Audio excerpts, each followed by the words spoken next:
Daytona International Speedway in Daytona Beach, Florida.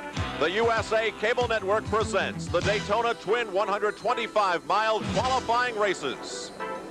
The Daytona Twin 125s are being brought to you in part by Levi's jeans, cords, and shirts for quality and style you can count on. By Mobil 1, the oil that saves you gas, and more. And by Toyota, who reminds you that it's a good feeling to buckle up for safety. There are banners speckled throughout the city of Daytona Beach, Florida, saying welcome race fans, and I offer the same greeting to you from the famous Tri-Oval at the Daytona International Speedway. I'm Al Troutwig for USA Sports, and today in conjunction with CBS Sports, we present the Twin 125s, the very important qualifying races for the famous Daytona 500. As you can see behind me, the problem has been rain on and off for the past 2 weeks here in southern Florida, and they are probably trying to dry off the course as best as possible for the drivers to compete in these two races today. Speed Weeks is winding down, but the interest here in Daytona is revving up for the excitement leading up to the grand jewel, the Daytona 500. And we are happy to be here on USA for the second year in a row. Right now, we start things off by going to Ken Squire of CBS Sports. Thank you, Al Troutwig. Under the most nasty conditions here today, windy and raining all morning, we are getting set for the Twin 125-mile races that will decide the majority of the field for Sunday's Daytona 500. These are always the most frenetic and sometimes the most dangerous events of Speed Weeks. And the reason being that 36 cars will start in each of these events, and there are only 14 positions which will be garnered for the Daytona 500. Thus far in Speed Weeks, they've already collected the front row. Ricky Rudd, of course, at 198 miles per hour, will be the pole sitter, and beside him will be Jeff Bodine. Both of those racers must start in these 125-mile races. So we'll have Ricky Rudd in the first 125, Jeff Bodine on the pole for the second. Then 14 more positions will be assumed from this field for the 500. The rest of the positions for the Daytona 500 go back to time trials. But what this means is they really have to stand on it, make one pit stop, hopefully, and get them home and get them in to the $1 million Daytona 500. Working with me is David Hobbs. You've seen a lot of these races. You can speak to just exactly how frenetic and how dangerous they are. Well, as you say, Ken, these are very desperate races with 36 cars out there going for only 14 spots. This is at the end of their long winter layoff, so the drivers are a bit short of practice, and even more so this year than usual because it's been raining most of the week. The groove got washed away last night, so there's going to be some pretty hairy driving out there, and to make matters worse, there's a very, very strong freshening wind coming out of the east, blowing them into turn 2, which is the worst possible combination they can have. So these 125-mile races are going to be pretty hairy today. And of course, as always at Daytona, where 1 second is equal to about 300 feet on the track, the pit stops will be of great consequence. And covering the action there is the two-time national champion, Ned Jarrett. Ken, we're standing by with Bobby Allison, who a year ago was really everything was going his way. He could do no wrong, but it's been a little different here during Speed Weeks of 1983. He crashed a car, demolished it in the Busch Clash, brought another car in. The very next day, crashed it in a practice run. So, Bobby, 1983 is not as good as 1982. Well, it sure isn't starting out as good. All we can hope for is a poor start will lead to a better finish, Ned. We're on our third car. Gary Nelson called it 22C. It's a Monte Carlo. It's an excellent race car. It's one of our cars from last year that's been updated to the 83 configuration from Monte Carlo. And we feel it's an excellent race car. We don't think we've taken a step backwards at all. It just was a car that was outfitted with brake coolers and things like that that we don't need here at Daytona. Now, you'll be in the second 125-mile qualifier here this afternoon. You haven't had very many laps of practice with this particular car. No, with this car, we've only had a few, but the car is very similar to the other cars, and in the few laps that I did run it, it felt very good to me. It handled good, it ran good. Our speed in qualifying was respectable, considering that we didn't do any of the qualifying tricks. We just went out with the race set up, wide open, ready to go race, and put our qualifying lap in. And we feel that we, of course, would like to have seen a higher mile per hour, but we feel like the mile per hour was respectable. It's in the hunt, and we just go from here and do the best we can. Well, better luck from here on out, Bobby. Larry Newberry standing by on pit road with the pole setter, Ricky Rudd. Ned, the pole setter and a guy who's had a week that's dramatically different from the week of Bobby Allison. You had a very nice and comfortable week, haven't you, Ricky Rudd? Well, we really have in one respect. You know, the car ran awful good for us. The crew did a good job putting that Piedmont Chevrolet on the pole for the Daytona 500. But, you know, we're really still working on the car. We've been caught a little bit short with the weather situation here. And this 125 race is getting ready to start up, and we really don't know what we have. We've changed quite a few things on the race car, hoping that we have improved the handling on it. And we really won't find out until we get involved, get right in the middle of this race, and we'll know shortly. Ricky, you know, 40 cars went faster than 190 miles an hour this week. These qualifying races are so critical for so many of the other teams, but not so for you. Your position is locked. Will your race strategy be different? Well, you know, I do have an extra added advantage. I can have the right to, if I have trouble, if the race gets real wild looking, I have the option to park the car if I have to. We didn't plan to do that. We planned on coming here to race, and the 125 was one of the races we'd like to be able to win the race. Like I say, getting back to the rain situation, we've been caught short a little bit on the weather, and we're having to gamble a little bit on the chassis setups, and we're not really sure. It really depends on how the car performs out there in the race as far as what we'll do. Ken, this man has never won a Grand National stock car race, but I think a lot of people will agree this is probably his very best shot. It absolutely is for the Richard Childress car number 3. One of the NASCAR support classes continues around the 2.5-mile high bank right now, trying to try this track out for the 50-lap, 125-mile twin races that approximately 30 minutes in length to decide who will make it into the field for the 25th annual $1 million Daytona 500. And we'll be back with some starting lineups. The first of the twin 125-mile NASCAR Grand National qualifying races for the Daytona 500. In some warm-up laps here, trying to dry out the track.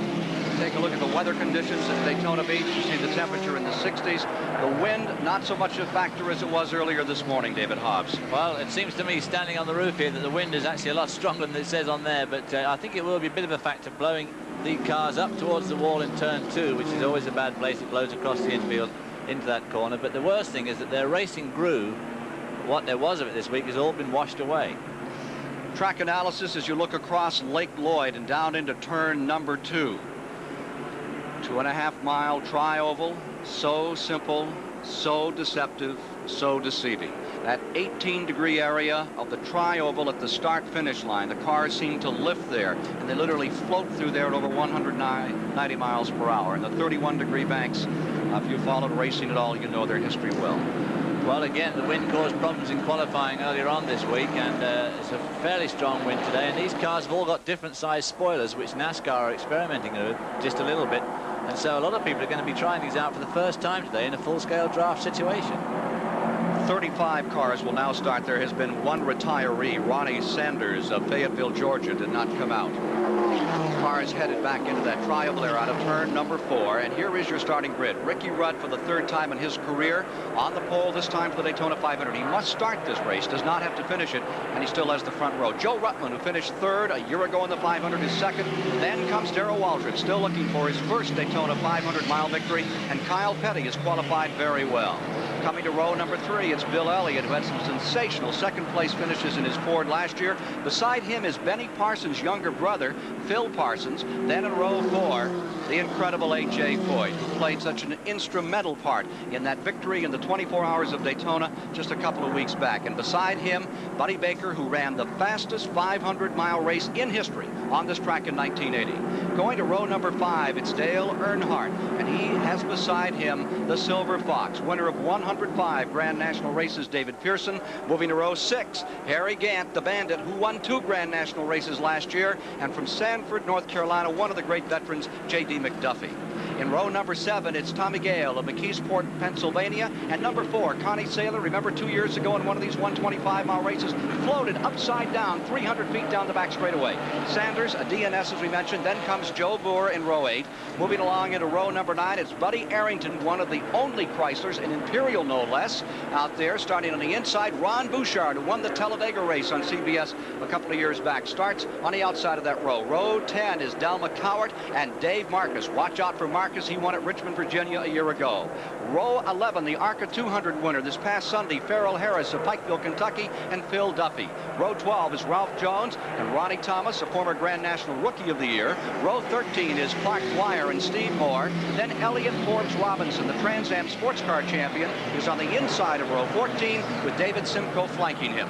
Moving to row 15, James Hilton. So many years out here trying. He's actually finished third in the Daytona 500. Mike Potter is beside him. Row 16 is Dean Roper, and from Minnesota comes Blackie Wengeren. Going to row 17, Bruce Jacobi, a name well remembered for a lot of years in open cockpit competition. Giacomo Giacomo beside him. Then comes Dick Skillen, and from Quebec City, Laurent Rioux. Down on pit road, here's a report from Ned Jerry.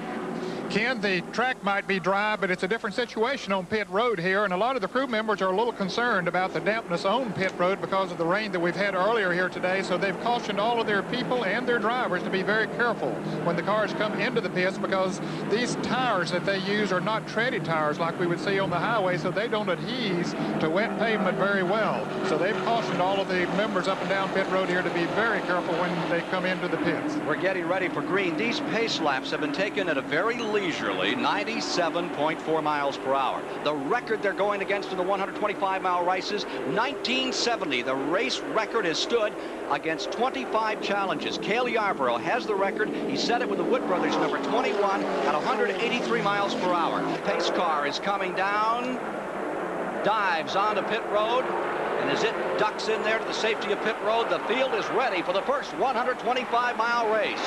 Joe Casamano drops the green flag on the Uno 125-mile qualifier number 1. And here comes the avalanche spilling down into the first turn. As they break, Joe Ruttman is on the outside. Remember, he placed third here a year ago. He's carrying the same number 98, with which his brother won the Indianapolis 500 back in 1952. That's Ruttman right up against the wall as they go to 190 miles per hour. 3 wide, down the inside, Darrell Waltrip makes his move. Waltrip going out in front. Elliott going to second, and Buddy Baker.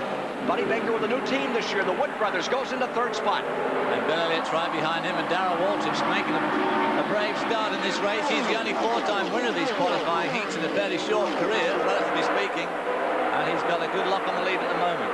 Field streaming out behind him, down to single file. Winner of 12 Grand National races last year, Darrell Waltrip, the national champion, defending champion, goes back into the first turn. Right on the rear bumper as the speed goes all the way to the top. The tack banging away on the red mark, goes out of turn number 2. Ruttman is right there with him with a very stout car prepared by Buddy Parrott. And the surprise, look at that Ford. Had real trouble qualifying, 5 miles an hour off the pace, but in the draft, Buddy Baker sticks right in there. That's Bill Elliott at number 9, running in second. There's Ron Bouchard fighting his way up through. Well, Ron Bouchard's really one of those guys that could be on the bubble here. He qualified 18th. He's got to get in that top 14 to make the 500, but I'm sure he will be able to. But those front 3 cars, with Buddy Baker, the number 21 car there, is just making a bit of a break. One car going down early in the event. Car number 54. Now here's an interesting situation. The Chevrolet Monte Carlo, the SS, runs up in front, but there are 2 Fords running in the second and third position. Bill Elliott, Dawsonville, Georgia, young driver. His 2 brothers, his crew on that car. They've done a magnificent job with it. They hang right in there, and now you see, pulling back to fourth, right on the rear bumper, number 98, Ruttman. Coming around to complete lap number 3 of 50. On the point, Darrell Waltrip leading. Back to the line they come. Second spot belongs to Elliott. Third is Baker. Fourth is Ruttman. Going 5th is Kyle Petty with A.J. Foyt in that red car right behind Kyle Petty, running to stop 5th. Now Baker is down the inside. Baker crowding low, making a move. Getting around, he'll go up to second, and moving to third is Ruttman. Elliott drops to 4th. These 4 guys will be anxious to stay in line astern like that to give themselves the best drafting possibility of pulling away from the rest of the field. But A.J. Foyt going down the inside there. Car number 54, Simcoe, retires. First retiree from the actual race. 1 car was a DNS. A.J. Foyt has taken over in 5th. Foyt carrying his Indianapolis car number 14 for the Daytona 500 this year. Waltrip in front. And Foyt is bringing with him Dale Earnhardt in another Ford who had such a strong race here last week. Rushing along out of turn number 2. You're now watching them off the 31-degree west bank of the Daytona International Speedway. Backstretch. And at the bat of an eye, they're down that back straightaway headed for turn number 3, and Buddy Baker goes out in front. Joe Rutland goes to second place, falling to third, and here comes A.J. Voigt on the inside. Voigt is pulling up. He goes into fourth as he runs wheel to wheel with Bill Elliott on the outside, out of turn 4. Back to the tri-oval to complete lap number 5. Now, Voigt's really got to be looking for a spot to get back in there. Otherwise, he could get left behind as they all stream by on the outside. He'll find a hole. He's got to find one somewhere because he suddenly dropped from 4th back to, where is he now, 9th. AJ was right beside Bobby Allison in practice the other day when a car in front of Allison blew an engine and destroyed Allison's second car. Bobby Allison working his third car. Look at this, 3 abreast on the back straightaway with Waltrip on the low side. Rutland going for the lead, but Waltrip takes it back, and here comes Dale Earnhardt. Earnhardt into second. Rutland back to third. Holding fourth, Buddy Baker. Scampering around those high banks as they nudge and push, driving these cars for every bit they can get on this first 125-mile qualifier. We now have a 12-car freight train for the lead into turn number 1. And a bad crash coming out of turn 2. One car has somersaulted several times and been destroyed on the back straightaway. I believe it's 2. Car number 05 going side over side and end over end several times. Bruce Jacobi has badly crashed in the back straightaway. You can see the remains of the car flung all through there. Bruce came down here without a ride and talked to us for some time about working with our CBS crew for this race, and then picked up a ride just 2 days ago. Well, that looks a pretty horrifying crash. I don't think I've ever seen a NASCAR car look in such bad shape. And that was coming off that turn 2, which is the corner that we were looking for a bit of trouble from because of the wind. And it certainly seems to have caught Bruce Jacobi, number 05, there out.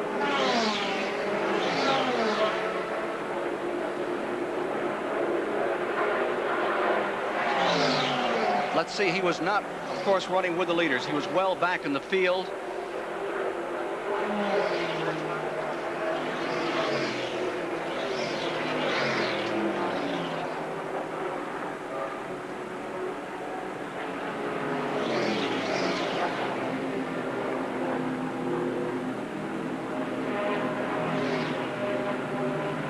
Bruce Jacobi's car destroyed.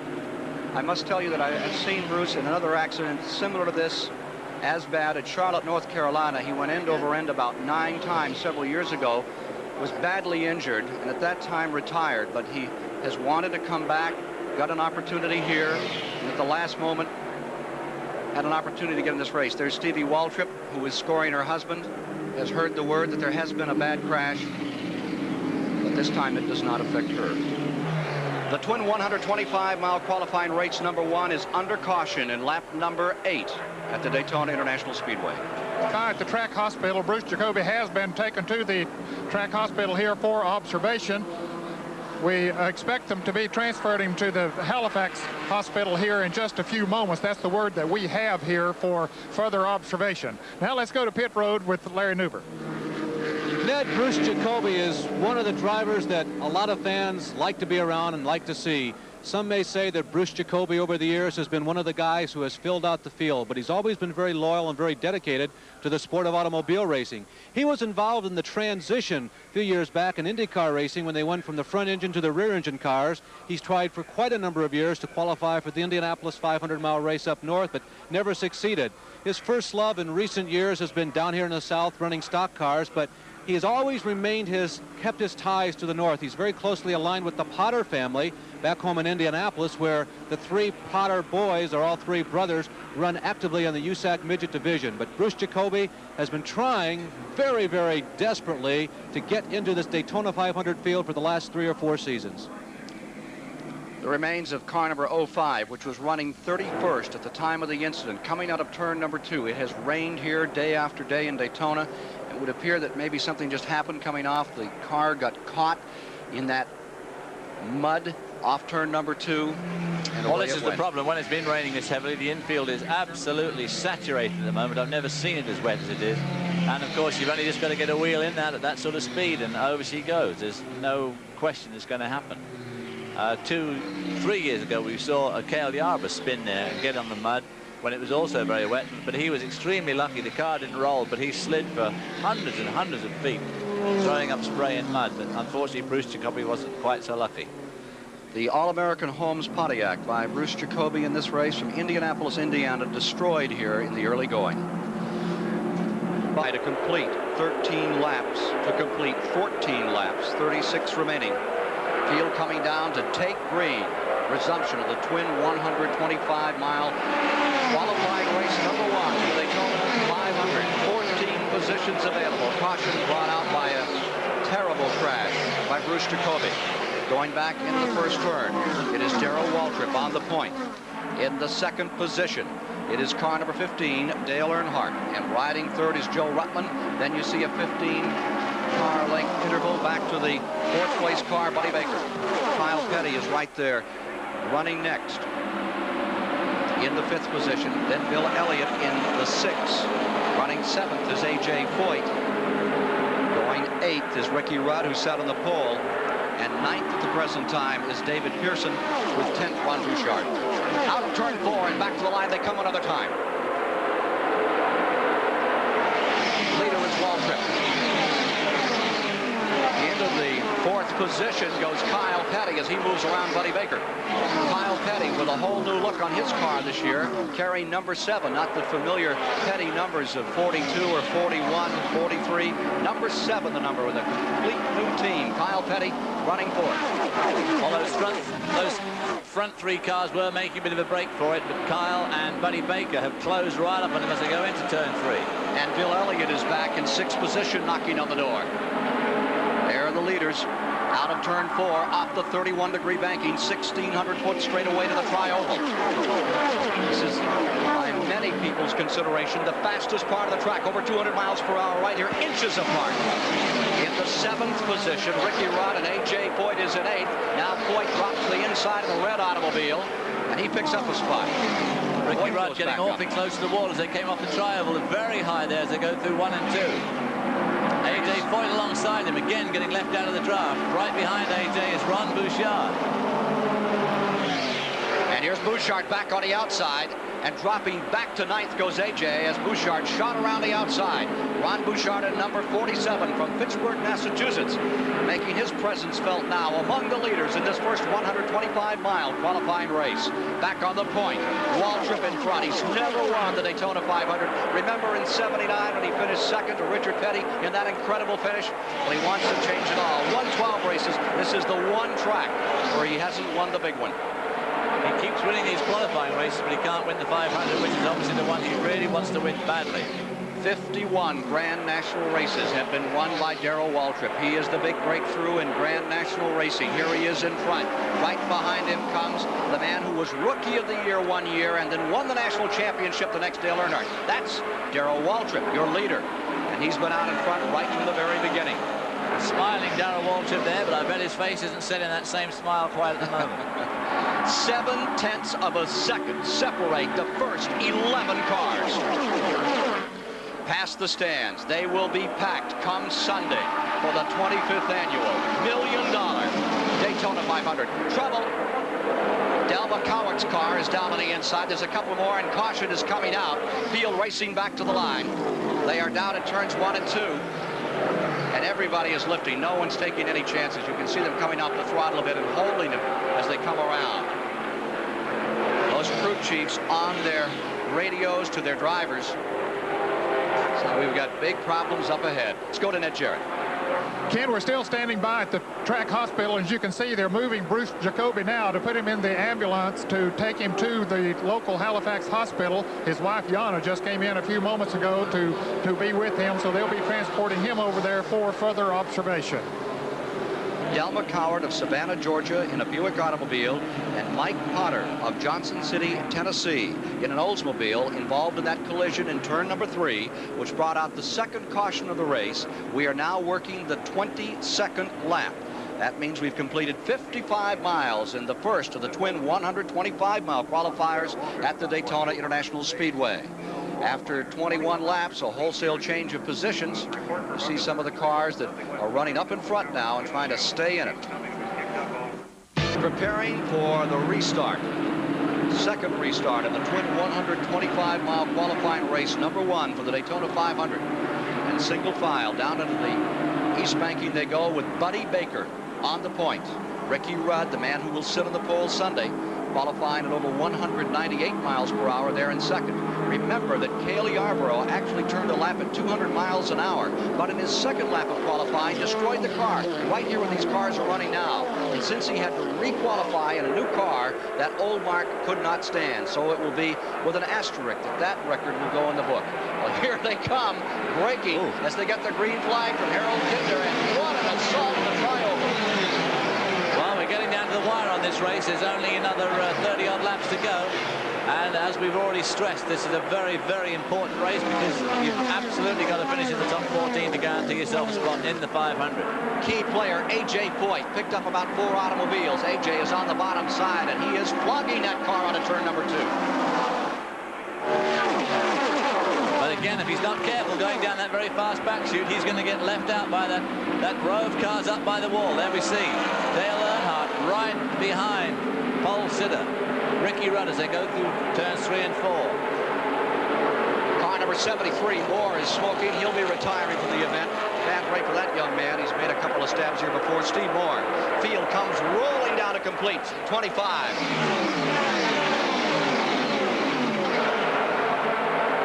They are completing lap 24. One more lap to the halfway point. One more lap to the halfway. Ricky Rudd out in front. He is sponsored by an airlines, and right now he is flying. That car number 3. Another car smoking and slowing down. Connie Saylor in trouble. Connie Saylor nearly had a lot of people in trouble there. He slowed down dramatically and pushed a lot of people high going through turns 1 and 2, but everybody got by all right. Former Grand National Rookie of the Year out in front, and there may be a consultation flag coming out there. You see the apparatus by which they tell them on a light as well as the black flag they are to come in here at the racetrack. Back to the line another time comes Ricky Rudd of Chesapeake, Virginia in the Richard Childress car. Halfway on the field. Halfway being indicated in the field.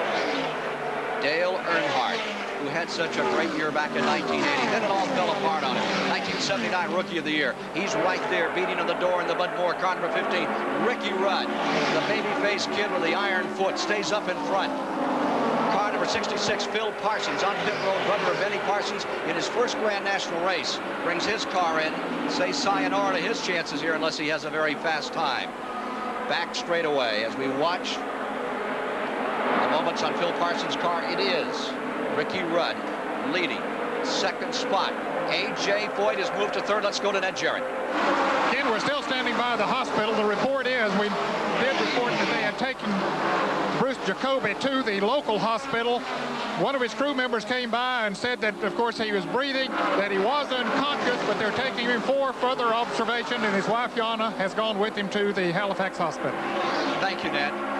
Front-running position is Ricky Rudd. Second is Dale Earnhardt, and then the giant, A.J. Foyt, lies third in the field. Buddy Baker is in fourth. Sensationally fast laps. 2 cautions. Here comes Earnhardt into first at turn 3.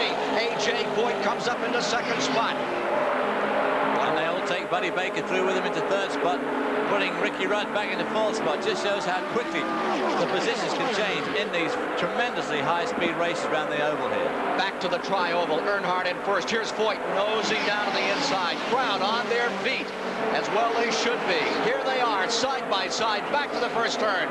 And Super Tex takes the lead of the 125. A.J. goes in front. Earnhardt is in second.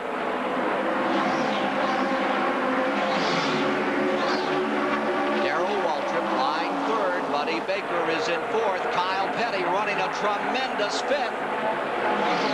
Then comes Joe Ruttman in sixth. The last last time that A.J. Foyt won a 125-mile qualifier here at Daytona was in his Buick 1978. No chance at the record of this one that Cale Yarborough set in 1970 with 2 cautions.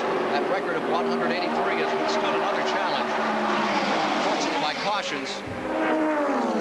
Talk about excitement. Look at that field going back to turn number 1. You'd think this race was worth $100,000 to win. Well, of course, in a way it is, because if you don't do well in this one, you don't even get in the big one. Here's Harry Gant in the 33 car on the tail end of that draft, running in 11th position. Right beside him is David Pearson. Back with the leaders. Foyt first, Earnhardt second, Darrell Waltrip third, Buddy Baker fourth, Kyle Petty driving that 5th spot. Then Ruttman is in 6th, Ricky Rudd is in 7th. On the back end of the lead draft, Harry Gant in the Bandit continues to watch them. Well, Harry Gant is another of those guys who's got to finish well up in this race, because his qualifying speed of 192 miles an hour just might not, or certainly wouldn't guarantee him a spot in this race. So he's got to finish in the top 14. Gant is being shown 9th overall. I want to make a correction. I said 11th. He is 9th overall. It is a 9-car draft in the back straightaway. If he can stay in that position, he's in pretty good shape.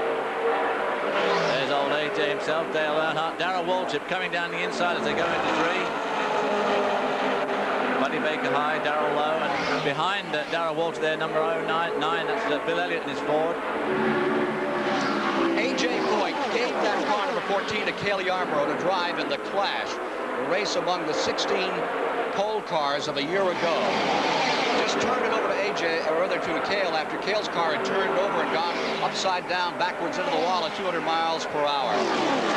Tremendous esprit de corps among these drivers, and now here's A.J. leading this event, looking to win it, as he did for the Wood Brothers back in 1972 come Sunday. The all-time legend of American motor racing has never looked better. Here he is right in front with Earnhardt in 2nd, right on the rear deck lid.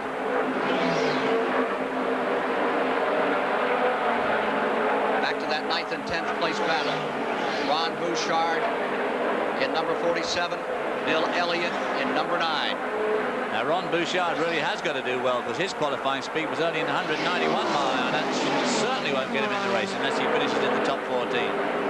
That battle is further back. That is the 11th place battle. The 9 and 47 are just off that first group of automobiles.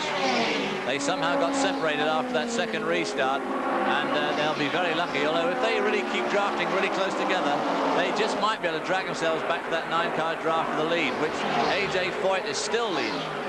When they come by Earnhardt. And when they come by this time, 32 laps will be complete. 18 laps to go. They will have completed 80 miles. The man in the bubble right now is car number 89. That is Dean Roper. Dean Roper back there, and you see just in front of him Elliott Forbes Robinson in a car from the state of Maine, number 23, entered by the Bear brothers from up in Oxford Plains. Back with the leaders another time. Can Foyt stay there?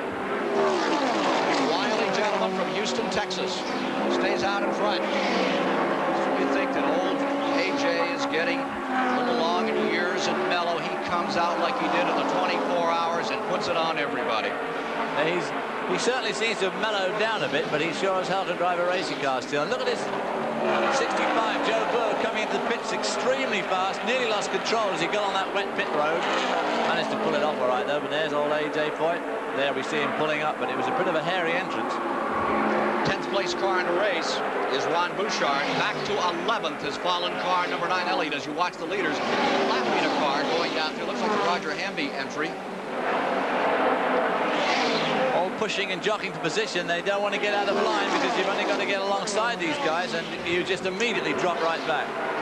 Back to Larry Nuber in the pits. Leonard Wood, Buddy Baker has been close to the front, but it looks like he has not gone for the lead. Is that intentional? Well, like I said, he's got a gear in there that's better for drafting than it is to lead.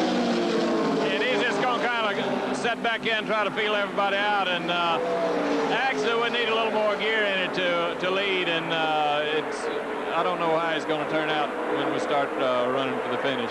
If he's doing all that watching, are we saying he's already beginning to plan strategy for the last lap? Oh, I'm sure he's trying to feel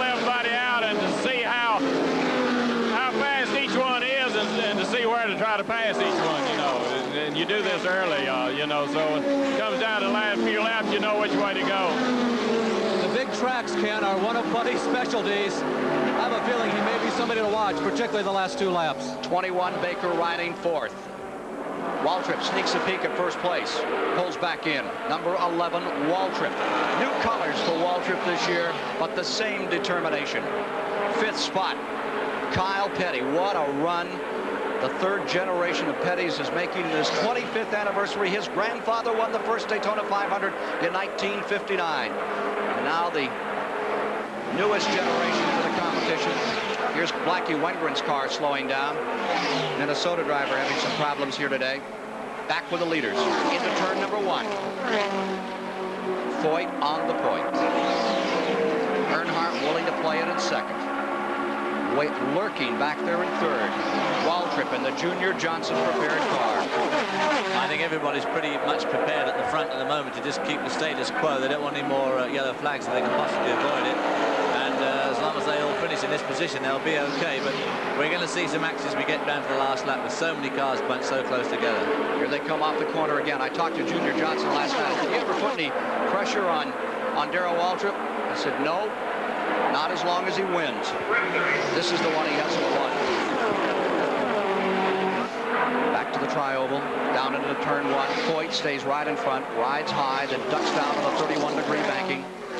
Very steady line. You can see him letting that car up just a little. Let's go to Ned Jarrett. Ken, Ricky Rudd, of course, has the fastest car here this week, proven by the fact that he'll be sitting on the pole for the Daytona 500, and that position is secure. That's one reason that he's content to be sitting back there running in 7th position right now. We talked to one of his crew members, asked him if there's anything wrong. He said no. He said, we're just taking it easy. We don't want to tear the car up because we have our starting position for the Daytona 500.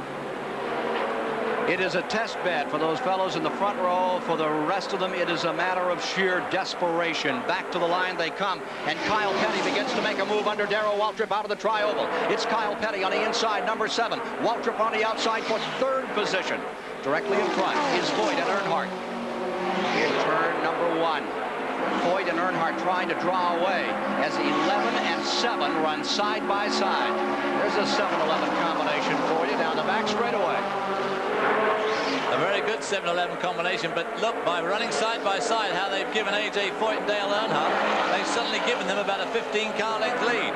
The car on the bubble in qualifying, Elliott, Forbes, Robinson on the bubble trying to put a lap or move by the number 64. Remember, he had trouble earlier, maybe a lap down. Number 78 says sayonara to the event. Slowing down, coming in Richie Skillen's car. Back with the leaders. Going to turn number 1. Young man enjoying all the action here today. This is the local rock station. Now, because that Kyle has run side by side with Waltrip, the 2 leaders have drawn away. What a break for A.J. Foyt and for Dale Earnhardt. That's what they wanted to have happen, and they get this break. It's always a danger in this sort of racing to stay around too long alongside someone. It's such a temptation to race them. But if you can't get by on the first slingshot, for goodness sake, try and get back behind them again. Otherwise, you can leave you all behind. Lap number 38. Average speed in that lap, 191.5 miles per hour. Still, Foyt stays in front. A.J. Foyt's number 14 started 7th, a Chevrolet Monte Carlo. Then comes that Ford in 2nd place, and it's the grand old battle between Ford and General Motors. There's Buddy Baker going low into turns 1 and 2, trying to get round Darrell Waltrip, and he succeeded too. Baker back to 3rd, so you have Chevrolets 1 and 4. Ford's running 2nd and 3rd in this first 125-mile qualifier. 10 cars running in the lead lap. Back to turn number 3. Earnhardt looks like he might want to take a shot at it. 10 laps to go and they come by this time. 10 to go and they come by. They're going to start some serious assessing of the situation at this stage now. With only 10 laps to go, they're really going to start filling each other out to find their weaknesses and their strengths. Back for the final 10 of the moment. Laps running down. 41 laps have been completed. 42 and they come by this time. Within 22 and a half miles of home and victory lane. Who will it be? Foyt is still there. Buddy Baker looks to the inside. The Fords run side by side into turn number 1. The Chevrolet stays on the point. Waltrip nestled in 4th. Back they go through the west end of the speedway. Let's go to Larry Newberg. Morris Petty, one of the brothers of the Petty clan. Kyle appears to be where he wants to be. Does he have anything left? He can run real good, but they're doing a lot of jockeying around out there. And when they pull out, they get side and side. Nobody wants to pull out because they're going to lose the draft. So I'm sure that Fort's reading the race, but he'll not win the race. A few laps ago, Kyle did almost lose the draft. He almost got behind. Was there any response from him in the car? He said the car was running real good if he gets get out by himself. So it's a wait-and-see posture for Kyle Petty. Meanwhile, the guy who is leading this race, A.J. Foyt, right now his pit area is being visited by Ned Jarrett. Who has driven stock cars for many years himself very successfully, is the car builder for the car number 14. Dick, you folks are very happy here that he's been out front as long as he has been. Well, Ned, this is the longest time we've led a stock car race for a long time, and we feel like we're getting back competitive again. Is he going to be able to stay out there? How about that last lap? Ned, you got about 4 guys up there, and I believe one of them is as hard-headed as the other. It's going to be a heck of a last lap. Well, that's the way we see it from the pits here, Ken. It will be interesting. It shakes down to 6 cars in the lead lap. Back to the start-finish line. There's Richard Petty looking on, watching his son, who is one of those 6. The Pettys have won this race 9 times. The grandfather won it the first year. Pete Hamilton won it for them in 1970. And Richard Petty, of course, the 7-time winner.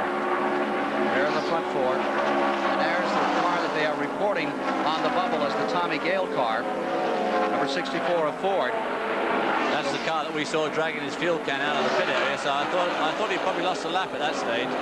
But our lead bunch now is down to only 6 cars with 5 laps to go, and A.J. Foyt still leads Dale Earnhardt. Buddy Baker still in 3rd spot. 16 cars in the lead lap. In first is Foyt. Now to the inside, moving up.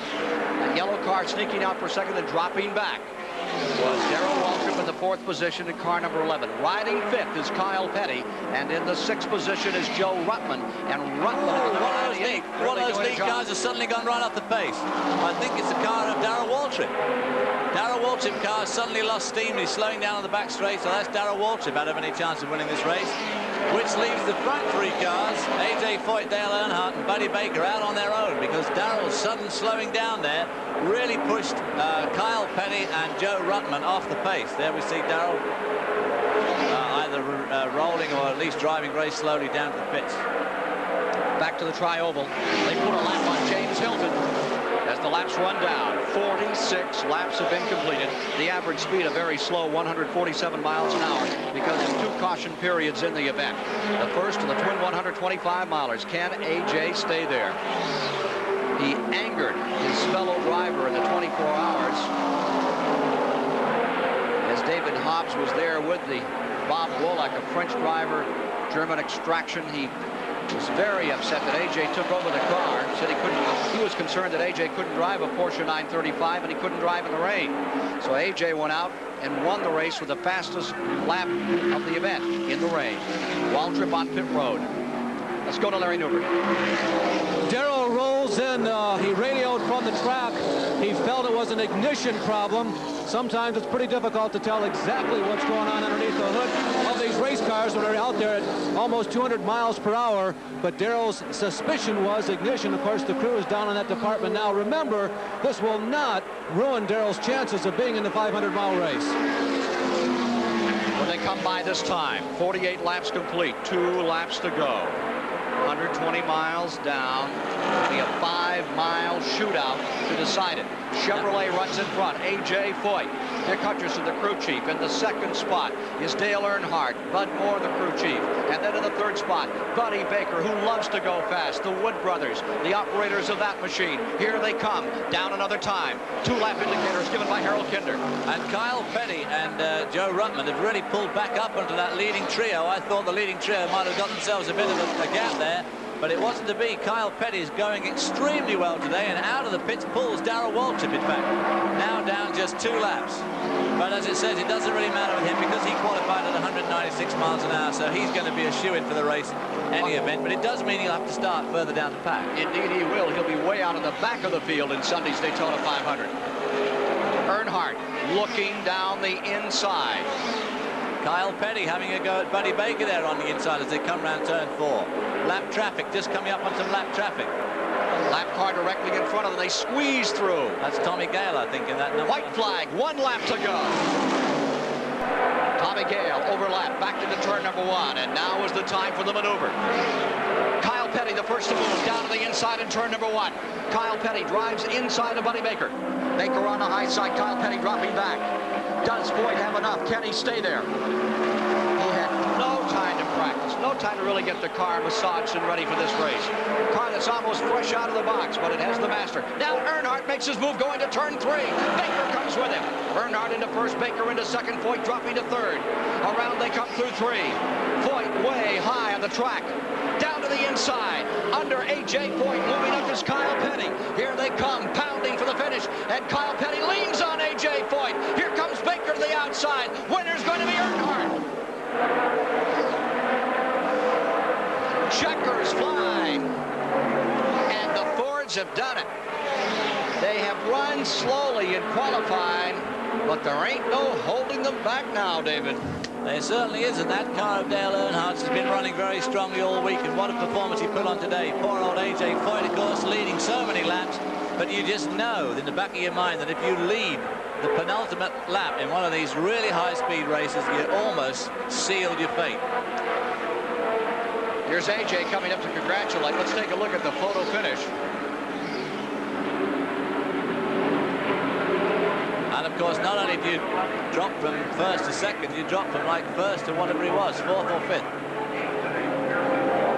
Let's take a look at the photo finish now. This first 125-mile race. Then he said the Fords would not be around, but take a look at this. As they drove to the line, Earnhardt beating Buddy Baker by just that much. What a christening to the redneck high holy days. Really and close. Look at it, looked like into 3rd spot moved Kyle Petty. Let's look at it again. I think he just probably coat of paint, a real coat of paint. Shades of his grandfather back in 1959. Let's take a look at that photo for 3rd place. How about that? Kyle Petty takes A.J. Foyt at the line. By the width of the line about, but then he had lent on A.J. as they came out of turn 4, and there's Joe Ruttman, who sat on the front row, coming in a very close 5th spot. Final standings in the first 125-mile qualifying race. Dale Earnhardt, son of a great racing driver, goes to victory lane with Buddy Baker 2nd, Kyle Petty 3rd, A.J. Foyt in 4th, and Joe Ruttman of Upland, California, finishing 5th. To victory lane in the first 125-mile Daytona qualifier in Ned Jarrett. Well, Dale Earnhardt has pulled this 1983 Ford Thunderbird into victory lane. You can see that smile on his face as he gets his safety paraphernalia unhooked. He'll be coming out in just a moment here. It's been a while since Dale's been in victory lane in a NASCAR Winston Cup race. He won only one race in 1982, and that was at Darlington, South Carolina. And he waves to the crowd. Dale, congratulations on a super run. Thank you, Ned. That's a pretty tough race. Yes, it was. You had to be planning all along. You sat there on AJ's bumper for, what, 15 or 20 laps? You knew what you was going to do. Well, you know, if Buddy or nobody messed me up there, I felt like I had a shot at beating AJ. But, you know, they kept running up there and looked like they wanted to draft past us and try to get by us. And I just kept sticking it to AJ and holding on, you know. The car worked real well. Bud Moore and the crew and Wrangler and everybody did a heck of a job. Winston and Union, Champion, Goodyear, all the people that helped us out. You know, it's just a super day for us. When you came here, you were really not that optimistic about this. He's kissing his wife here. You were really not that optimistic about this 1983 T-Bird. Well, I wasn't when I was trying to get qualified. It just didn't want to run as fast as I thought it ought to. And, you know, after we got in the Busch race and it ran so well, I felt like, you know, we had a good shot at winning the race here. And, you know, it proved it today. You got to feel good now going into the Daytona 500 this year. Well, I do. You know, starting third, you know, it's a lot better than where we were. And, you know, I think if we just have a safe day Sunday and the Lord look over us like it did today, I think we'll be all right. Hey, that's the winner, Dale Earnhardt. Now, Larry Newber has Kyle Petty, who made a tremendous run at the end. Kyle, close. You were the first one, or so it seemed, to make your move on the last lap. Is that the way it was planned? Well, I don't know. I was going to kind of hang around in the race and follow Darrell there at the end, and he had trouble at the end. And when he blew up, I guess, or whatever, he got us separated from the front pack. So really, that blew all strategy. We was just trying to catch back up to the lead pack. And when we went off in 3 over here on the last lap, the two Fords went together and left AJ hung out. And I seen a break to catch their draft a little bit and pull up beside him down the coming off 4 here. So I figured it was worth a try to get him back to the line. Just how close did you come to AJ in the last turn, Kyle? I don't know. We were pretty close, though. When I got down under him, the wind caught me, and it eased me up into him, towards him a little bit. I don't know if we got into each other, but I headed that way a little bit. Did you look at each other? No, I was looking straight ahead. I wasn't wanting to look nowhere. Quickly, the coach of the team for the day, Mike Beam, did the player do a good job today? Great. Ken, I think there are a lot of happy faces down here. This race may portend something very positive for this team for the 500 on Sunday. Indeed, it might. And the big story here, Dale Earnhardt, who was fined $10,000 in the Busch Clash for disobeying the black flag, comes out here today, and he sure paid attention to everything on the racetrack. That's more than I earned in the whole year. Coming up next, the second 125-mile Daytona qualifier with the all-time giant of the Daytona Speedway, the all-time giant of American stock car racing, all rolled into one name, Richard Petty. He'll be facing the two-time Daytona champion, Cale Yarborough, another two-time champion, Bobby Allison, who's had so much misfortune this week, losing 2 cars in serious bad crashes, and the man everybody's talking about who won the Clash of '83, Neil Bonnet. Stand by for the second 125-mile qualifier. Unpredictable, certainly a key word in describing the twin 125s at the Daytona International Speedway, and we have one more to come with names like Yarborough, Allison, and Petty, so stay tuned. This, of course, only one of many CBS Sports, USA Sports events that you can look forward to in the weeks and months ahead. We will have more racing from Daytona, and we will also continue our coverage of the PGA Tour with the first and second round of the Masters, as well as the second round of the TPC, and more events. But before you look forward to that, look forward to the Daytona 500 Sunday, right from here on CBS Sports. Upcoming, the second twin 125 from the Daytona International Speedway, and we'll get to that right after these messages coast to coast on USA.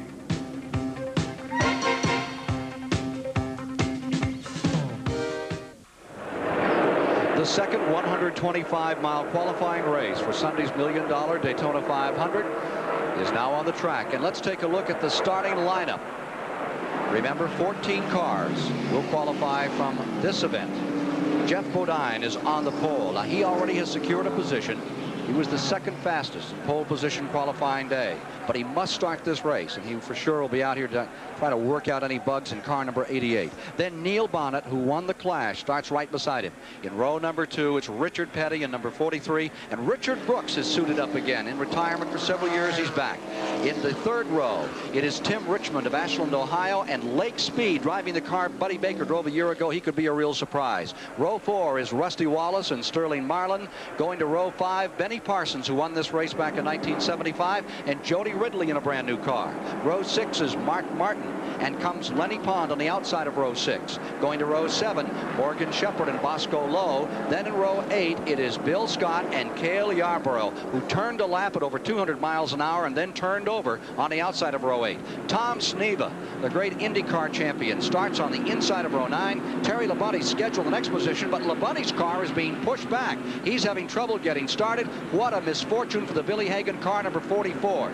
Going to row 10, Rick Wilson of Bartow, Florida, and Bobby Hillen Jr. out of Midland, Texas. He's only 18 years old, that Hillen. In row 11 is Ronnie Hopkins and Travis Tiller. Then in row 12, Bobby Allison. Misfortune has haunted him all week. He has destroyed 2 automobiles, working his third car, but look out for him now. Then beside him is Jim Sauter.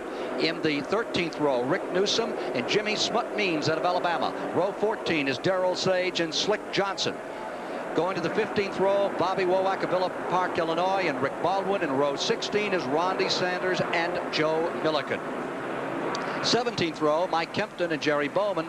And in the 18th row, it is Alan J. West and Lowell Cowell. They are saying 2 to green, 2 laps, and they will send this field away. Now, a couple of things to watch in this race. Number one will be Lake Speed in the car number 1. He really feels that he can make an impression in this event. It'll be interesting to see if he can pull it off. That car won one of these 125-mile races a year ago with Buddy Baker at the keyboard. Tim Richmond with a brand new team this year. He'll be driving a red and yellow number 27, and there's an interesting story in Tim Richmond because he comes here with a brand new team. Raymond Beadle, 6-time World Drag Racing champion. The Blue Max has turned to stock car racing, and he starts up in front. He'll be moving from the 5th position. The young man from Ashland, Ohio, who was a former Rookie of the Year at the Indianapolis 500. Of course, Richard Petty. He's had 41 races without a win. Let's go to Ned Jarrett standing by in the pits. Ken, we're in Terry Labonte's pits. Part of his crew is here. Most of them are up there trying to get that car number 44 cranked. They say it just simply will not start. They don't know the reason why, but they're checking everything on it to see if they can get it started before this race gets the green flag. A major story in this race will be Richard Petty. Now, Richard Petty has gone through 41 races without a victory. The longest dry spell he had before was 45 races, and then he turned it all around and won the Daytona 500, 1979. Here's the field, another lap precautionary before they start. That 75 car on the outside is the Raymock Racing Team, the Warner Hodgson entry, and that's Neil Bonnet.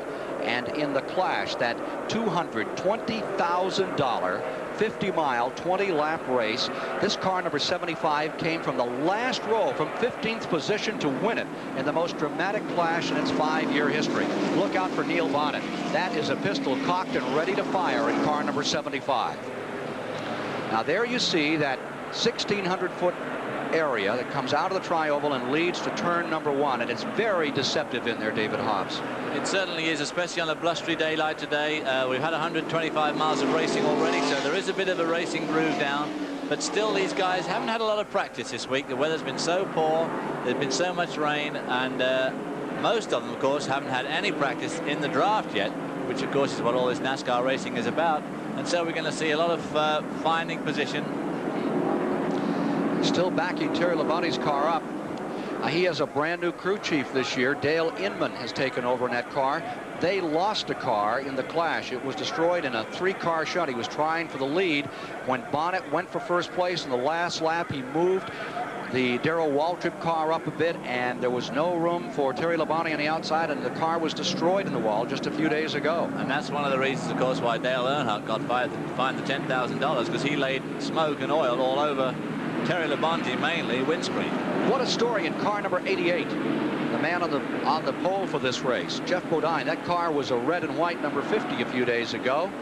But Bill Stokely has come back to sponsor that car, and number 88 comes out in brand new attire for the Daytona 500 and for the entire 30-race, $8.5 million Winston Cup Series. The second Uno 125-mile qualifying race looks for green with Jeff Bodine, who started racing at 5 years of age at Chemung, New York, where his dad owned the racetrack, and he drove in those little mini cars.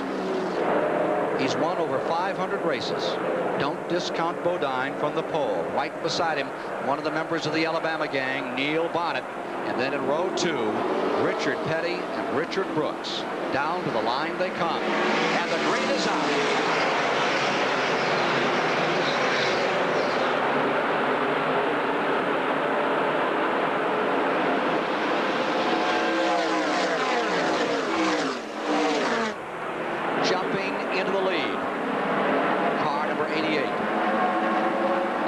Straightaway, Jeff Bodine just nestles that car up there as Neil Bonnet slides back a bit. And Richard Petty jumped right up there in the second spot, and he and Jeff Bodine have already pulled out about a 6-car gap on the rest of the pack, who are all jostling for position side by side and slowing themselves down.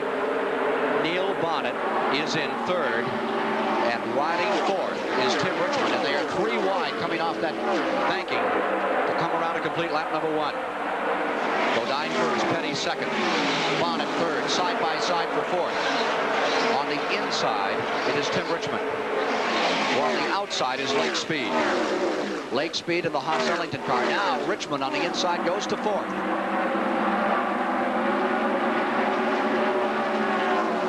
Bobby Allison begins to make his moves.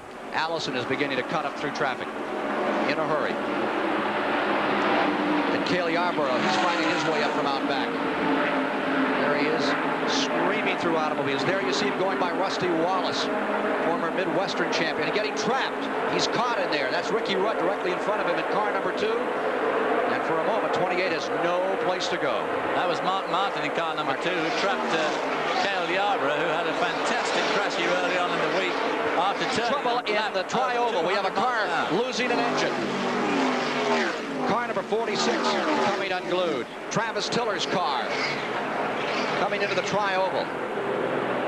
Slowing down, and does it bring out a caution? It does not, at least to the moment. Track is clear. He's on the inside. It's Bodine in front, Petty in second. With a tremendous lead in the third spot, Neil Bonham, who's running completely on his own, so therefore with no draft, can only slip backwards unless he's got a lot of horsepower. And then behind him, there's a tremendous jostle for 4th through 44th. Will this be the race? We had another major incident on turn number 2, and caution is out. 2 cars are involved there. It's car number 58 on the inside. That is the Jerry Bowman car, and I believe the other car involved is the 61 Alan J. West. Here's another car breaking loose. That is car number 53. Tom Sneva. Tom Sneva, the Indy driver, who'll want to get back on the track. He spun coming to the tri-oval. I don't know what happened as they were under caution already, unless somebody slowed up very abruptly in front of him. Sneva rests almost down into turn number 1, but the incident which brought out the caution is on the back straightaway. There is the Travis Tiller car, number 46, idling around the track. I was about to say, would this be the race that broke that record of Cale Yarborough in 1970 of an average speed of 183 miles per hour? But this caution terminates any hope for a record here today, and that old 1970 record has withstood its 26th challenge. Well, let's see what we can find out from this race as we look at replay at how it all began. Here's the first incident, parked now off the second turn. There we see him spinning out of that notorious second turn. Strong wind blowing in there today. We don't know quite how it started, but we see the 2 cars sliding across that muddy ground. Very lucky here that they weren't turned over in that extremely soft ground. Appearing in a cloud of spray and mud and sand and sliding down. Well, there you see the cars in the first incident. Now let's take a look and see if we can find out what happened to Tom Sneva out here. Here we see them coming through the tri-oval, and it looks like Sneva just got his bottom wheel, the left front wheel of the car, onto the flat at the bottom of the tri-oval and just lost control. Apparently someone slowed down in front of him, got on the binders a bit, and he still had a head of steam. So rather than take the car into somebody's trunk, he took it into the infield. And he again was lucky he hit that road there, that service road, and it didn't upset the car, which you could have expected to do with the ground being as soft as it is. And there we see the field now all packed up behind the pace car. Too early, of course, for these guys to make a pit stop for fuel at this time, as they've still got another 100 and odd miles to run. Alan West and Jerry Bowman involved in the first incident in the second 125-mile qualifier from Daytona. All right, getting set on the restart with number 88. They have completed 9 laps, 9 of the 50 laps, coming down to complete 10 this time, 25 miles deep. 40 laps remaining when they come by, with Jeff Bodine up in front. Second spot is Richard Petty. Maintaining a third position of the line is Neil Bonnet, while in the fourth spot is Tim Richmond, and going fifth is car number 90. That is the junior Don Levy Ford with Richard Brooks, originally out of Porterville, California. Back in the 16th position is Bobby Allison. Allison in car number 22. He's been waging war to get back in this. He started the race in 23rd. Green is out. Bodine leading the pack into the first turn with Richard Petty's Pontiac right there in second place. Waiting in a Chevrolet this year. Neil Bonnet drove a Ford a year ago, and that Chevy number 75 maintaining that third position. There you see the front 5 cars as they come back to full steam.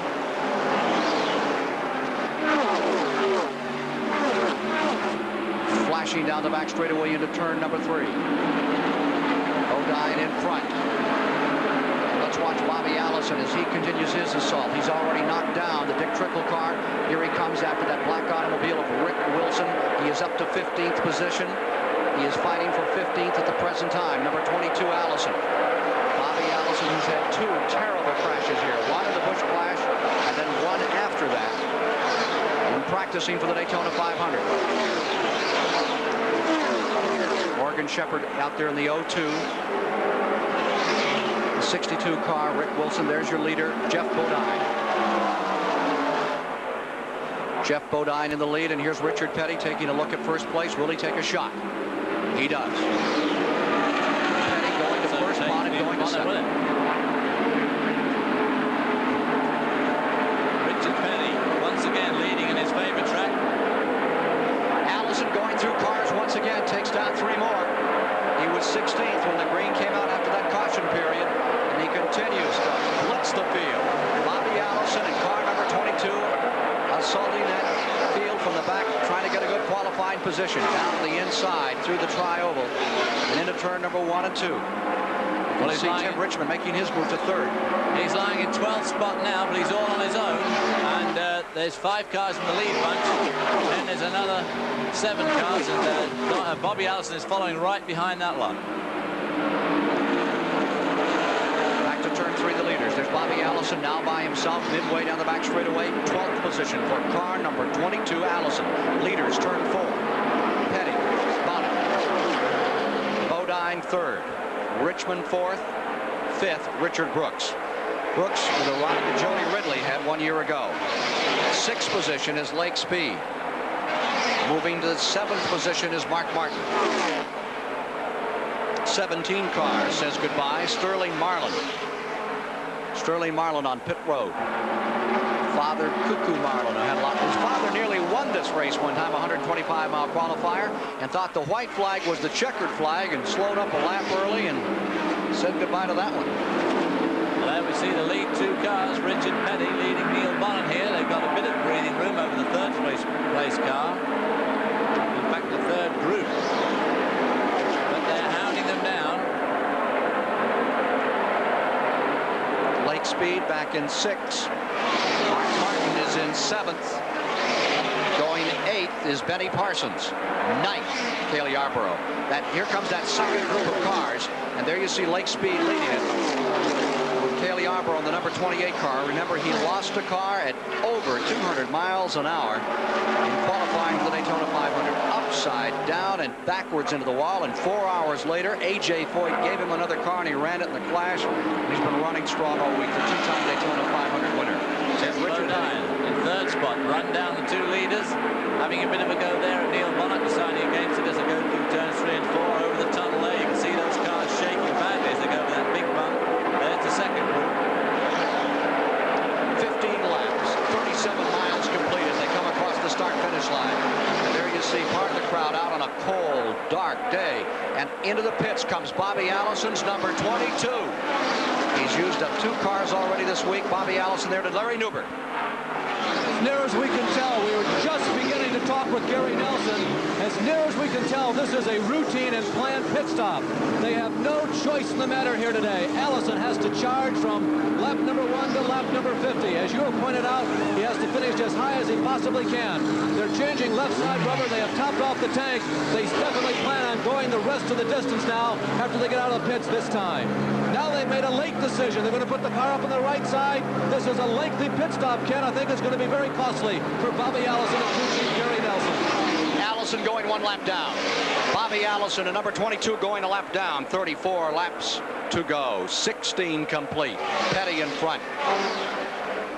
Well, that was the most extraordinary pit stop for a man like Bobby Allison and that crew, because they really just completely took a massive chance, I think, at coming in this early on the green.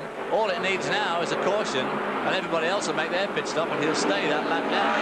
In the Clash, Neil Bonnet in just 20 laps came from 15th. Whoa, Petty way high in 3 and 4. And on the last lap, car number 75 made a shot down the backstretch under Waltrip and won the Clash. And there's Bonnet just resting in second. Trouble in the back straightaway. Car number 88 has hit the wall. That is Jeff Bodine. In a very dangerous place there, right in the middle of the back straight. I believe that's Darrell Sage's car. Darrell Sage midway down the back straightaway. Darrell Sage's car has come to rest midway to the back straightaway, tries to get it fired, field coming by. Boy, the second turn is taking its toll out here in these twin 125-mile qualifiers. It seems to be giving the people running from the midfield on down most of the problem. But the big problem here now is poor old Bobby Allison just had that 36-second pit stop on the green, lost a lap, and now the whole rest of the field is going to flood in here into the pits and have a regular routine stop, and Bobby Allison is going to stay one lap down. It was a very, very long shot, quite frankly, to have a stop on green in this race, quite honestly. We'll try to get a report as to what happened. It looked like a tire might have equalized in the car. 18 laps will be complete this time by. 32 to go, 45 miles down. And the whole field charges down pit road. Feeding time for the Elephants here. Car number 43, Petty. Let's go to the pits once again. Larry Newberg.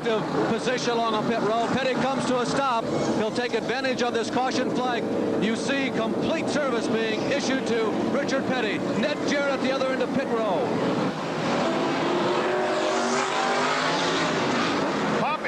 Jeff Bodine was in for a very, very quick pit stop. Ken, we're surprised. Four of these drivers are not changing tires. They looked at the tires on Jeff Bodine's car and sent him right on his way. Now let's back to Larry Newberg. Well, they've already serviced the starboard side of Richard Petty's car. Now they're working on the port side. This is, believe it or not, a relatively leisure pit stop. We've got a caution flag here, and the Petty crew is taking full advantage of all these precious seconds that are being provided them at a relatively leisure pace. Let's look at what happened to the runner from Tennessee, Darrell Sage, in number 86, as you see his car resting down on the backside of the track. Way on the right of the frame is where it begins, David. There we see them coming off that treacherous turn 2, which has already caught out at least 4 cars. Starts to come away from the wall, grabs a handful of opposite lock, and bounces down that outside wall without collecting anybody else, which is extraordinarily lucky. Maybe his hood was already coming up even when the action started. Maybe that's what made him lose it, because his hood flew off before he hit anything. The Chevrolet of Darrell Sage resting midway down the backstretch here at Daytona. He had qualified at 188 miles an hour and had started in the 27th position, and he will not be in the 25th annual Daytona 500. When they come by, green will come out, and they will have completed 22 laps, 55 miles, 28 laps, 70 miles to go in the second 125-mile qualifying race for the richest stock car race in the world, the Daytona 500's 25th anniversary program comes Sunday. Back they come to the line, and there you see on the outside, Cale Yarborough taking a shot as they line him up. Cale is on his way, pulling around Tom Stevens. Snuck up on the outside and gunned him down.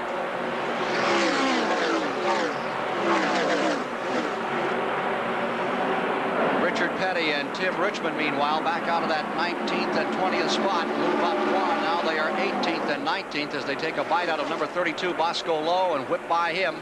Up in front, there's your leader. It is Cale Yarborough, but the lead still his is trying to take the lap back as Bobby Allison, and Neil Bonnet comes along with it. Oh, and he just touched him.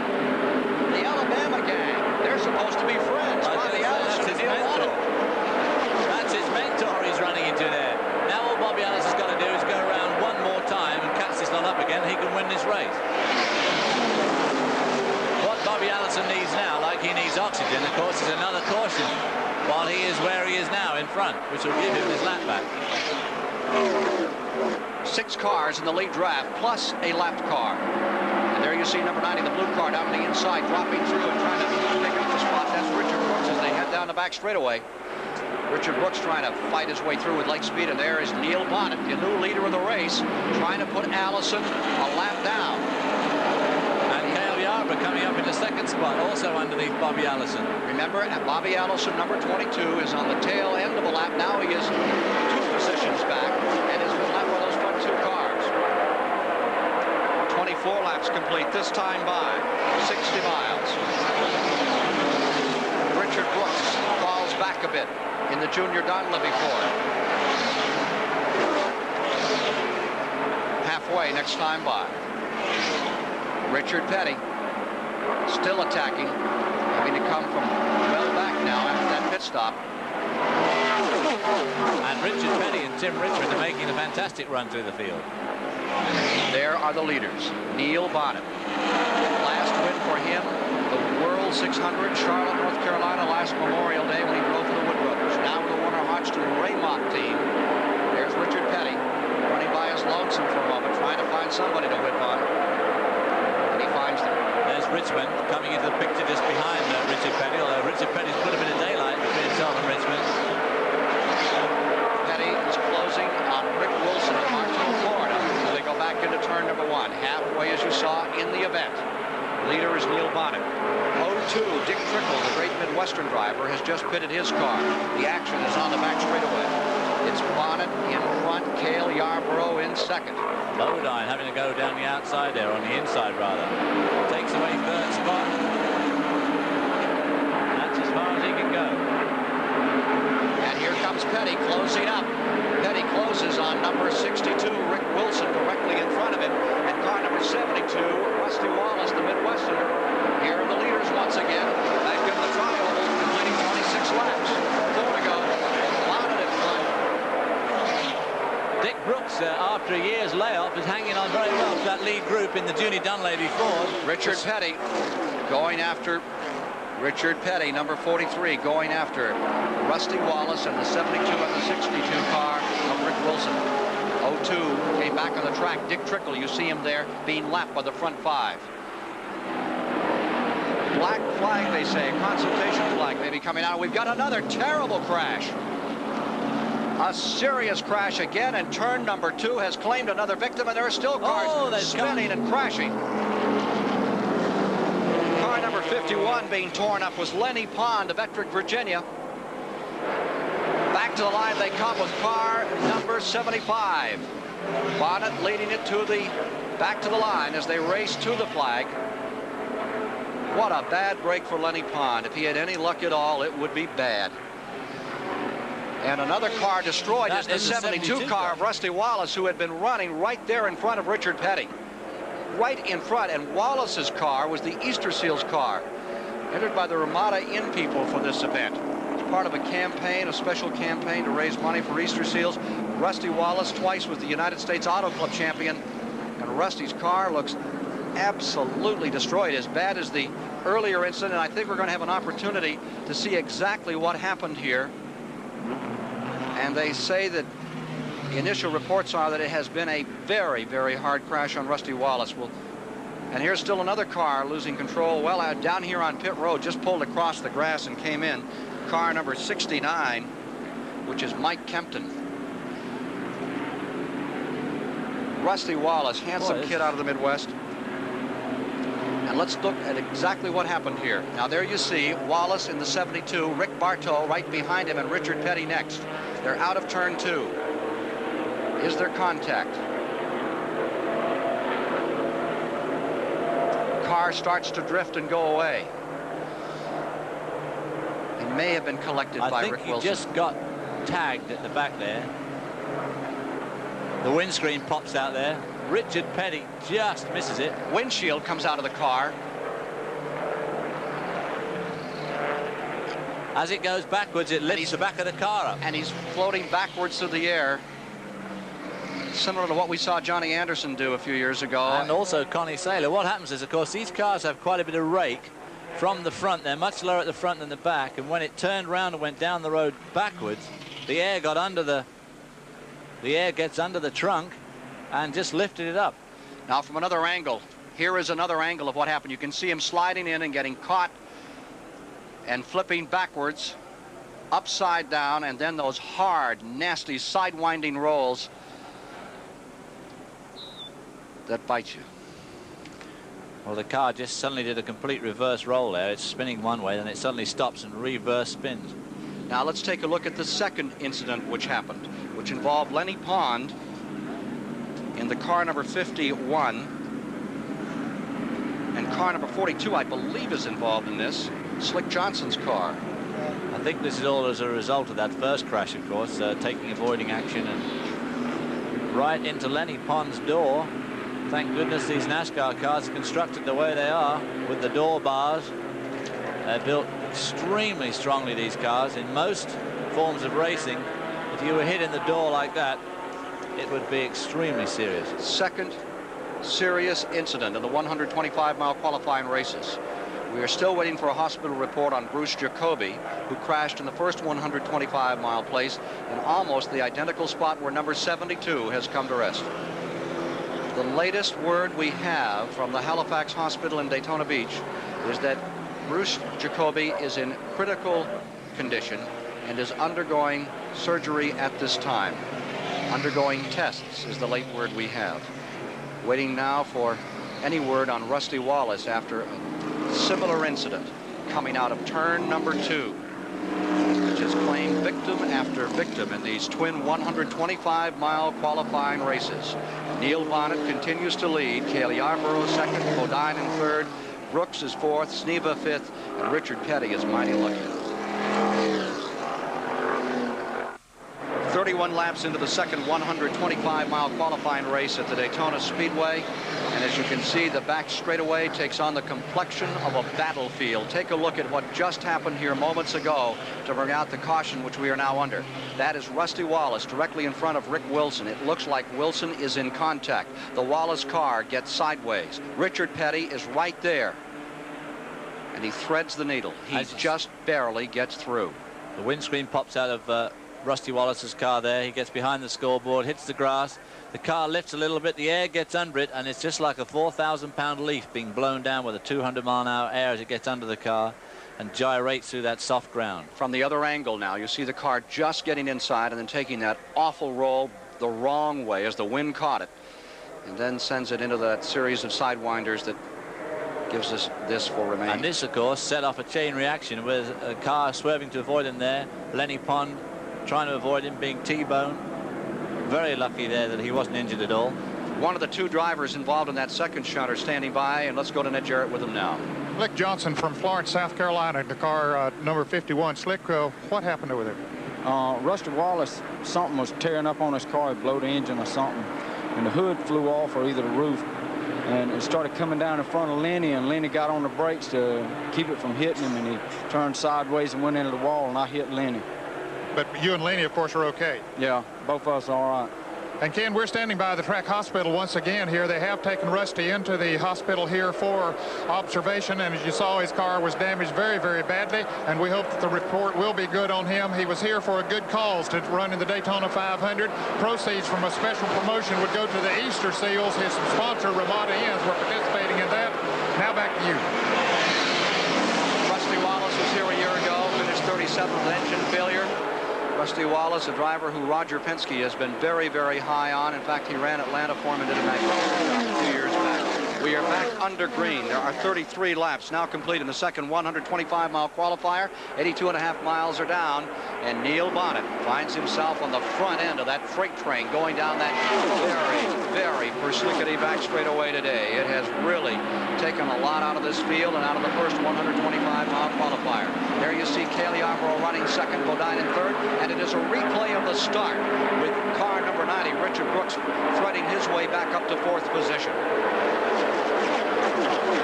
Notice that Richard Petty is back up in the hunt too. Car number 53 lies fifth on the field, Tom Sneva. In the sixth position is Benny Parsons, and up to seventh moves Richard Petty.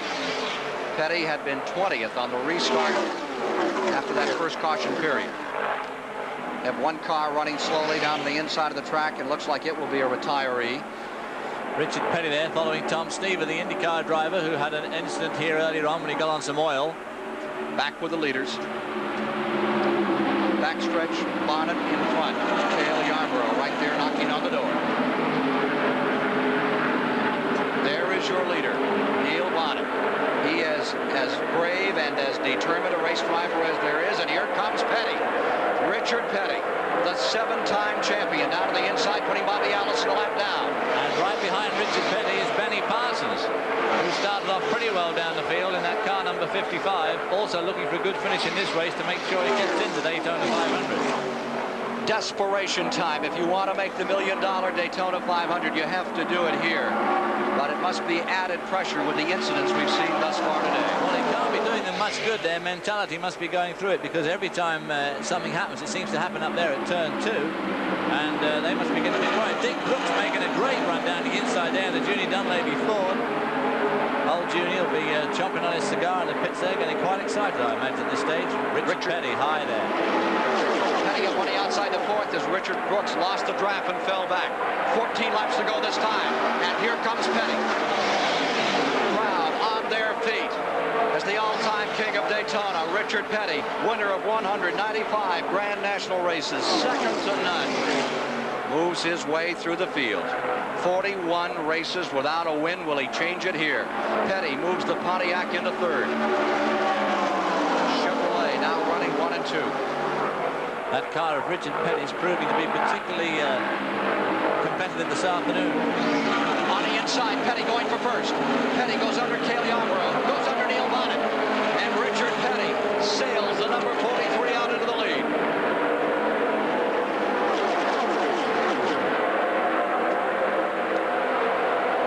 To the tri-oval, Richard Petty, who will square off to battle his own son in the Daytona 500 if he can keep it all together here.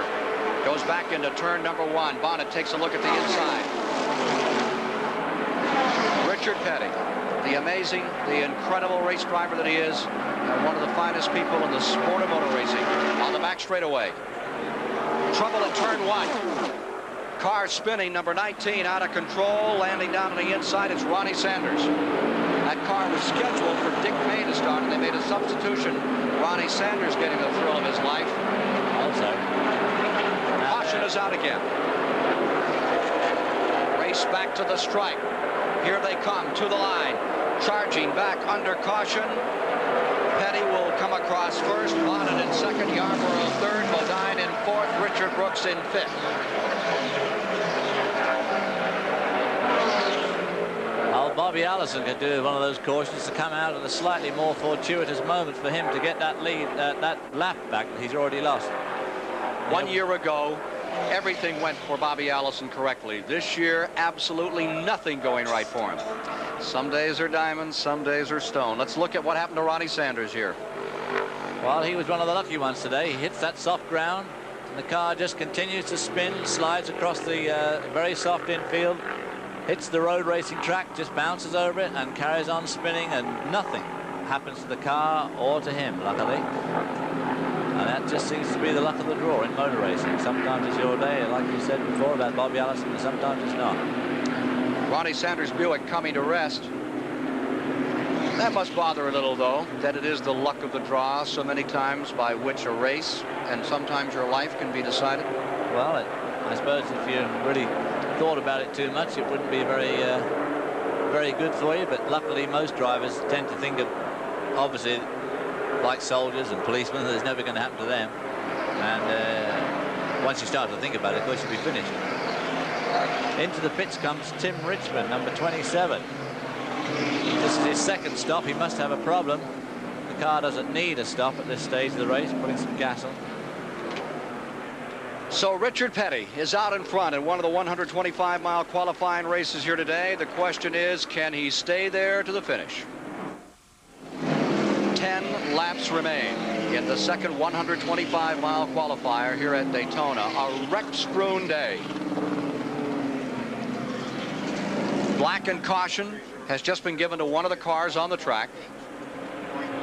And let's look again at that war zone that has become this racetrack today.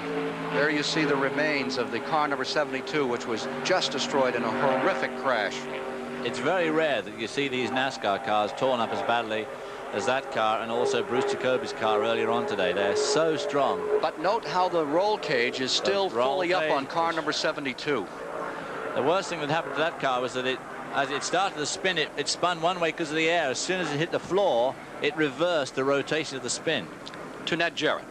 Ken, we're still standing by the hospital to get a report on Rusty Wallace, and one of his crew members just came out and said that Rusty has been moving around a little bit, and he was very muddy when they brought him in, and they're cleaning him up now, but he actually has been talking a little bit, so that is good news to this point, and we hope to have further good news later on. Well, that is good news. That's really nice to hear, and again, it just demonstrates the the incredible integrity of these NASCAR rules, the way these cars are built. I mean, they race at extremely high speeds, and they get away with, you know, unbelievable crashes. Here they come with 7 laps to go. Petty is in front. Here's Bobby Hillen trying to qualify, 18 years old, out of Midland, Texas. He's given up he's on the bubble right now. He's given up a college scholarship in football to try to make it. And there goes Tim Richmond by him, taking him out of the race for the moment. Cale Yarborough down, putting that lap on Bobby Allison as he wants to go up and hunt for first place. Richard Petty in the lead. Pontiac first, Chevrolet second, Chevrolet third. Fourth at the present time is the 88 car of Bodine, and the first Ford is running fifth on the field.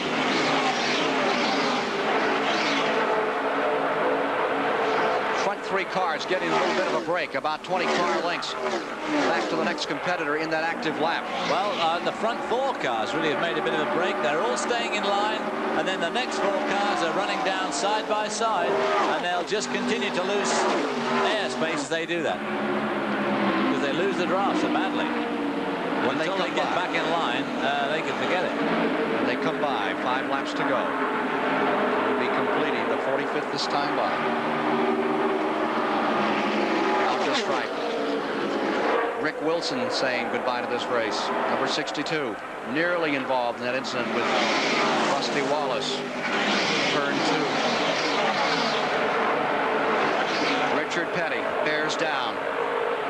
There's that second pack that was running side by side and letting the leaders get away from them. Jeff Bodine is leading that second pack. He started off on the front row of this particular race, and he's been hounded now by Mark Martin, who started in 11th spot, so he's done very well for himself today. Had a bad qualifying speed, or not a very good one, so he wants to stay right where he is. Cale Yarborough scampers down the inside, goes under the lap car. Bobby Allison goes for number 75, can't make it, falls back, and he'll single file it once again down the front straightaway.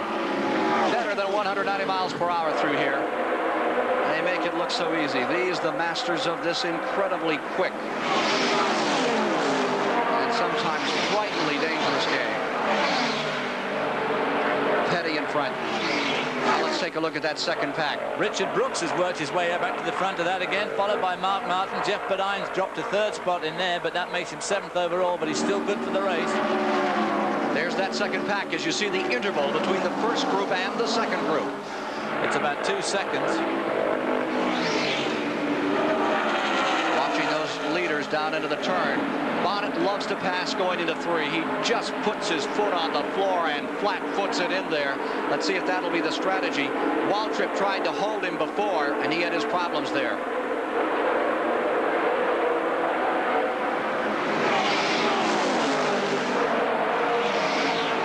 Go to Ned Jarrett. We're standing by with Maurice Petty, brother of Richard. Maurice, he's out front now. Will he try to stay there, or will he try to drop back and try to slingshot on the last lap? No, we're going to try to stay out front all the way. If they get by us, it'll be because they just flat out run us. That's the way it is here in the Petty pits, Ken. Time and laps and effort all running out. Now this is the spot. Bonnet loves it. I doubt that Petty will give it to him. There's that little hole on the inside, and you heard one of his crew members saying they had a problem making the car handle now, and if he can't drop inside, he dropped down inside, and then he wrestled with Darrell Waltrip for the Busch Clash lead. Let's see what will happen here. There is Cale beginning to try the outside, and there's the block thrown by Bonnet. Well, of course, the other thing you've got to remember is that when these guys go for the gap, you've always got to assume the guy behind you hasn't already filled that gap up. And Cale Yarborough there, number 28, is lurking in 3rd spot, so it's not going to be easy for Neil. Both sides of him are incredibly competitive people, and it's not going to be easy for him to just pick his spot. Cale Yarborough, in fact, trying to block him off there, but drops back into line. This is where you have to drive defensively as well as offensively. You've got to look out for that man behind you, and you've got to shoot down the guy in front of you. Richard taking a low line going in there to keep Neil Bonnet back, letting the car come up high so it doesn't tighten up too much as he comes into the tri-oval for the last time. This will be the 1 lap to go. The white flag is out. That they could be in control here is Cale Yarborough. He can take his shot. Where will he want to take it? How will he run it? When Terry Labonte came from 3rd, Waltrip was moved up when Bonnet took the lead, and Waltrip in the clash gave Terry Labonte nothing but the concrete on the outside of 3 and 4. Last time down into 3. This is where Bonnet likes to make his move.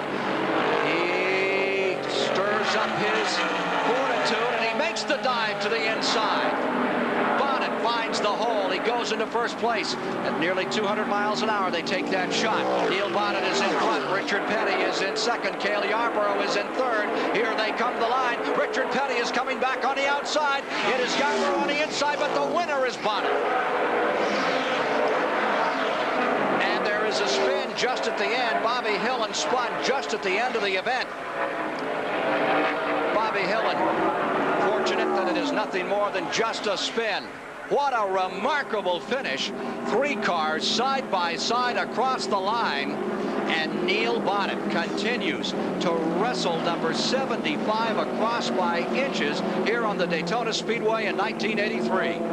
Let's look at this incredible photo finish in this 125-mile qualifier. And I'm sure that lapped car that you see at the top of the picture there, in fact, spoiled Cale Yarborough's final plan.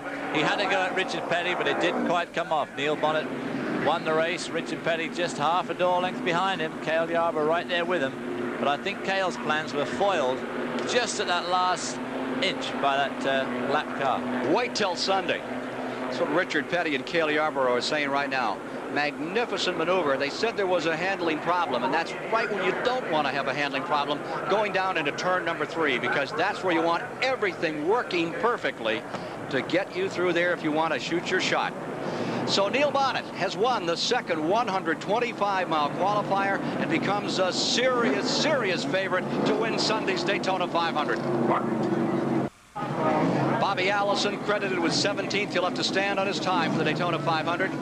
But standing tall in victory lane, one of the members of the Alabama gang, as tough a race driver as that racing state has ever produced, Neil Bonnet brings the Warner Hodgson Chevrolet Monte Carlo SS back to victory lane at Daytona for the second time in a week, and Ned Jarrett is standing by to have a conversation with this young man who has continued to amaze everyone with his strength, his courage, his tenacity, and his smarts in a race car.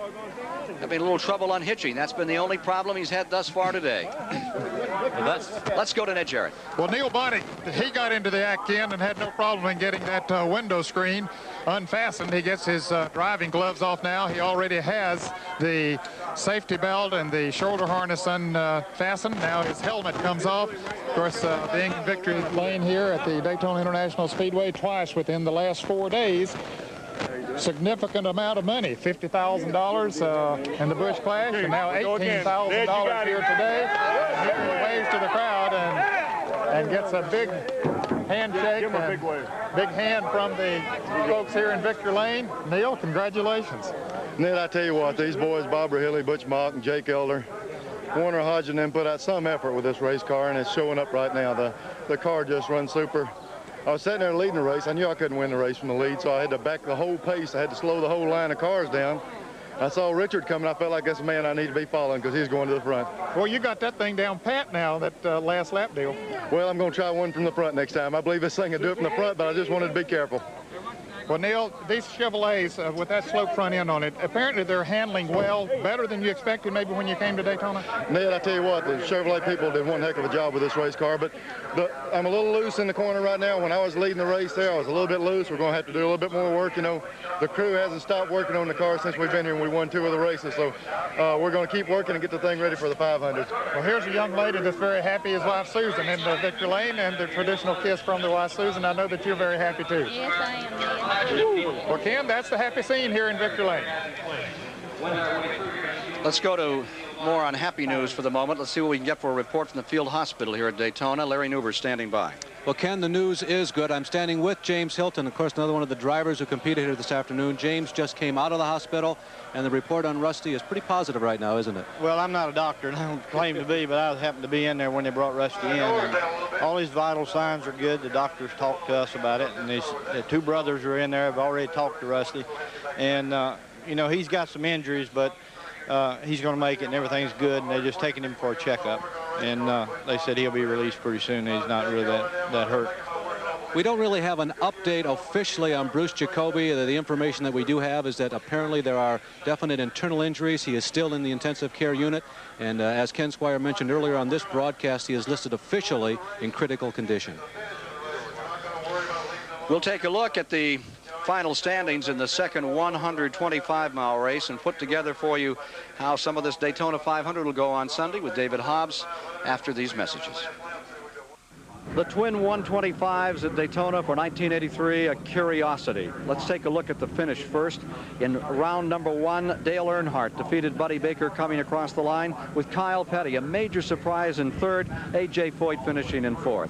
Then in the second 125-mile qualifying race, what an amazing finish as car number 75, Neil Bonnet, just barely etched out a win over Richard Petty in 2nd and Cale Yarborough in 3rd as they came across side by side. As you look at this track, David Hobbs, now, and you look at that battle zone, that war field of the back straightaway, those marks out there were exclamation points in this race to some awful moments in racing. And now they become question marks as we look forward to the Daytona 500. More weather such as we've had could create some awful incidents, I would imagine. Well, I think that today's weather, the weekend's weather, has been a major factor in today's accident-strewn race. I said at the beginning of the race that I thought turn 2 was going to be the tricky spot because there is a very strong wind blowing right into it, which does upset these cars. At that stage, they're doing about 200 miles an hour. When they get into the grass, off the road, of course, it's very soft and it's inclined to turn them over. And we've had 6 or 7 major crashes this afternoon, 2 of which, of course, were extremely serious. Hopefully, before the 500, they'll get a bit more practice. They'll get a bit more time to put down a racing groove on this track. There's another race tomorrow. And this should all help to make Sunday's race a little bit more sanitary than today's. As we leave you today, it seems rather positive on Rusty Wallace's condition, and we note from the Halifax General Hospital in Daytona that Bruce Jacobi is still listed in critical condition. Among those key marquee players for the Daytona 500 who did not do well in the twin 125s, Darrell Waltrip, as we have it, and this is unofficial, would be sequestered in the 31st position to start this race. And note this, Bobby Allison 35th and 37th for Terry Labonte. That means that those runners must get out and get going early, and there's going to be even more pressure on this 25th Daytona 500 than we've seen before. Well, they do have to get going early, and of course what they really have to pray for is that some hero between them and the front doesn't cause an obstruction or a crash which either involves them or puts them even further behind, i.e. lose another lap in the very early going. Well, that's the story from here for Ned Jarrett and Larry Nuber in the pits and David Hobbs. I'm Ken Squire, and let's get some final thoughts from Al Troutwig.